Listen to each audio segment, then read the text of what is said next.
Hi everyone, Kyle here from the Wasaga Beach Public Library. I am here with Jepherson Isaac Salazar. He is the artist responsible for this beautiful artwork you see behind us.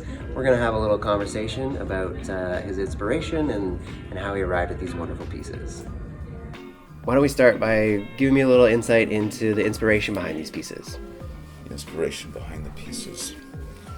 Well, so I work from, when I was a kid, I used to keep diaries. Okay. A diary.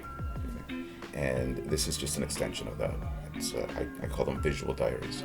So everything that you see on the canvas is pretty much taken from my own life. And that's what I speak about. I can only speak about what I know and what I've lived.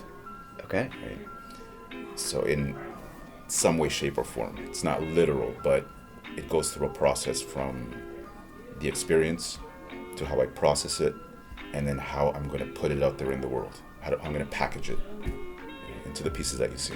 Okay. And what does that process look like from sort of this idea into the final artwork?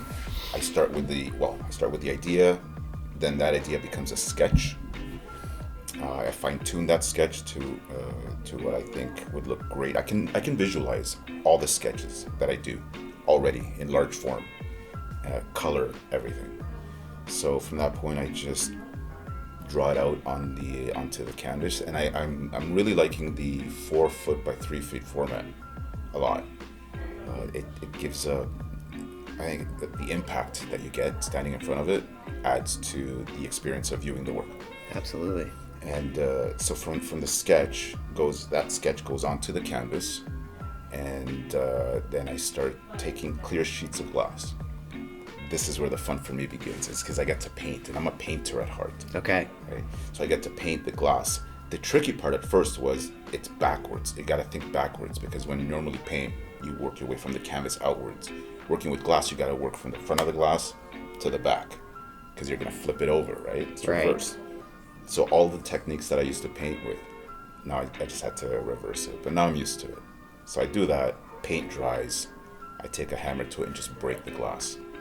And then from that point on, the colors that I've painted, that I've already figured out, go onto the canvas, into the shape.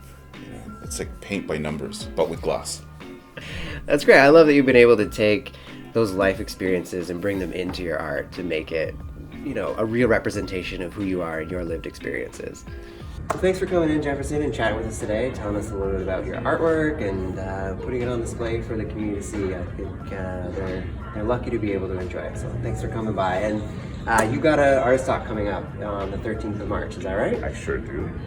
So you can get your seats for that through our website, wasagabeachpubliclibrary.ca, and learn all about Jefferson and his process. Thanks for coming out. Thank you very much. Take care.